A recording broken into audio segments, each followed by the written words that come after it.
Why did you betray your religion? I never betrayed anybody. My religion, my family. Being an Arab in Israel, you have to fill a certain expectation. I don't meet expectations. Hello, my name is Yahya Mohammed. I grew up hating Israel, and after October 7th, I'm in the ranks of the IDF, protecting the only Jewish country. X is the most important social media platform in the world. On the free speech platform, everyone's thoughts and questions matter. That's why we let you ask your questions through Visegrad24. Do you feel a Muslim living in Israel or an Israeli that is Muslim? I feel that I am an Israeli who happens to be Muslim. I love it when I go abroad to Europe or America and they see my Israeli passport, and when they open it expecting my name to be David or something else, and they see Mohammed, and I see the eyebrow just raising, their confusion. And yes, Israel is just a melting pot of different cultures, and I think it's not known enough.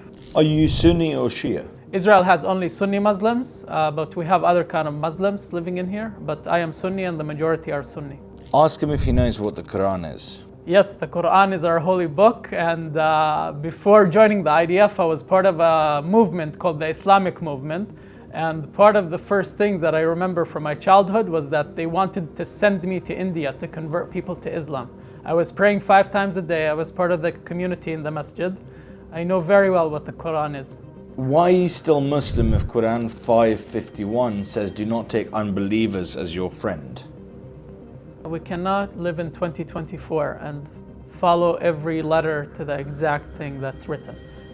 We have imams who have decided to go forward and put Muslims on the right path to civilization and to outcast people who believe in the literacy of doing everything literally in the Quran. That's a very bad thing to consider. We can't read every holy book and do exactly that.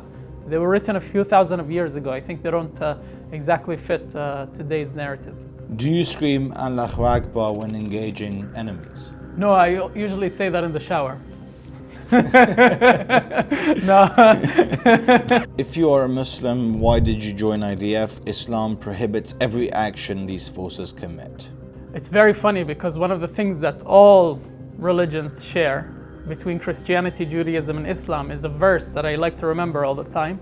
Whomever saves one soul is like they saved the entire world. And whoever kills one soul is like they killed the entire world. So I viewed it as my #1 mission in the IDF is just to save one person. Every soldier in some sense or another is carrying this with him, and it's very beautiful. How do they sleep, referring to Muslims in the IDF, honestly? I sleep very well. I sleep very well knowing that during my entire service there was never a terrorist attack in my area where I served. I have only seen smiles and civilians who went out and enjoyed their day while I'm on duty. Do you think Israel brutally murdered thousands of innocent children? I don't think we targeted children. We never do target children. There are collateral damage, and it is sad. It's very sad. It affected me. Seeing blood on the ground affects every human being. But I can sleep very well knowing that we did not target specifically children and civilians. We do everything we can not to do that. Did your service affect your faith, made it stronger, weaker, altered it? It made it much, much more complicated to go to a mosque that I don't know, out of my community, to pray. It became more challenging after I joined the army. And not only that, I do Israel advocacy and my face is known to other Arabs. So it made things complicated. But recently I have seen more religious figures opening spaces for people like me in their mosques. A lot of Israeli Arabs, young people, saw what I did and decided to follow through.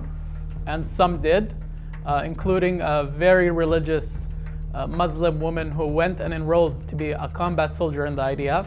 So she was wearing the IDF uniform with a head covering and an M16. Seeing examples like that really give me a lot of energy to continue forward. Do you get accommodations to practice your faith? There's a time to pray, there's a time to fast. They accommodated me on every single thing.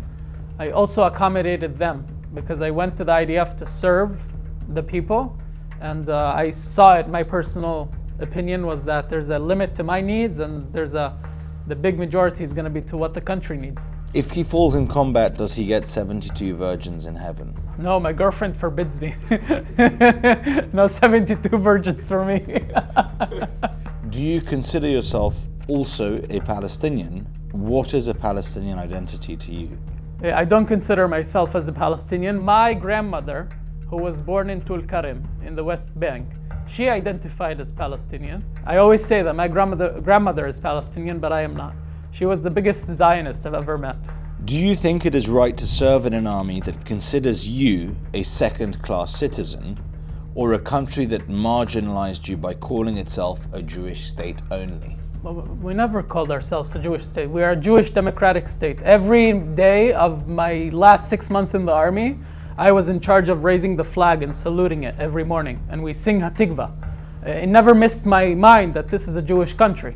But at the same time, there are also Israeli Arabs who are living here, who have the sky is the limit, really. The sky is the limit. However much somebody wants to get in and integrate into the bigger Israeli society, you can do it. Do you support the demolition of Al-Aqsa Mosque and building the third temple on top of it?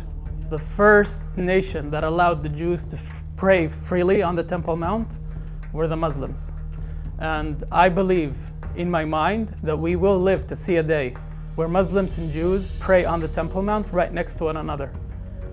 My faith, my moral compass tells me that my prayer will not be heard if I demolish another person's temple to build mine. Now, the status quo on the Temple Mount, there's a lot of things to say about it, but I think demolition and stuff like that is out of the question. What has Israel done for you? Israel has given me a home. Israel has kept my family safe. Israel gave me a safe space where I can study, where I have a very stable life, which is a luxury apparently in the Middle East. Israel gave me a sense of security and opportunities that I will not find anywhere else in the Middle East. What do you think about all the pro-Palestinians calling Israel an apartheid state? To say misinformed, to say the least. But the Palestinian was never about the Palestinians. It was never about the Palestinians. It was never about Palestine. It was about just attacking Jews. And now the Jewish nation has a country, and now they want to attack the Jewish country using Palestinians and Palestine as a tool. If this was taken out of the equation, another thing would be brought into the equation to fill this void. What do Muslim IDF soldiers say to other Muslims who accuse them of being traitors? The IDF stands at the borders of Israel, protecting everybody inside the country. The IDF stopped weapons from being smuggled into Israel, and we know that Israeli Arab communities are suffering from violent crimes right now, and those weapons that are being stopped by the IDF and drugs making their way into our Arab community. Israeli Arabs should serve in the IDF because the benefit of it to our community is just absolutely massive. Will IDF soldiers be deployed in Gaza who have relatives in the Gaza Strip? The IDF actually avoids that. The IDF actually avoids that. They asked me, I have family in the West Bank, and they asked me when I drafted, where does my family live exactly? So they make sure that I don't operate in the same thing. The Israeli police follows the same statute. It's a very known thing. Should an Israeli be able to build a house in the West Bank? This question implies that those people are doing something wrong, and it puts me as an Israeli Arab in an awkward situation. Because if they're doing something wrong by living in the West Bank, just simply existing in the West Bank, then what do we say about the 2 million Arabs who are living in Israel? Are they also doing something that they're not supposed to do? It's a very short-sighted question. Do you think there should be a Palestinian state? I think that the future that I have in Israel and the future that my neighbors have in the West Bank are very much tied together. Whatever future happens there and whatever they achieve, it affects me, and whatever I achieve, they affect them. A statehood or not, it doesn't matter. The first step that we need to do is stop the violence. What would you advise Hamas leaders as a Muslim? I already advised the late Yahya to release the hostages on Israeli national TV. That was the only way we could end the war. Unfortunately, my voice went into the pool of many other voices in Arabic and Hebrew and English and any other language, but Hamas is deaf. I wait as an Israeli soldier, I wait for the proud Palestinian leader that loves their people more than they hate Israel to come. I still have yet to see another leader like that.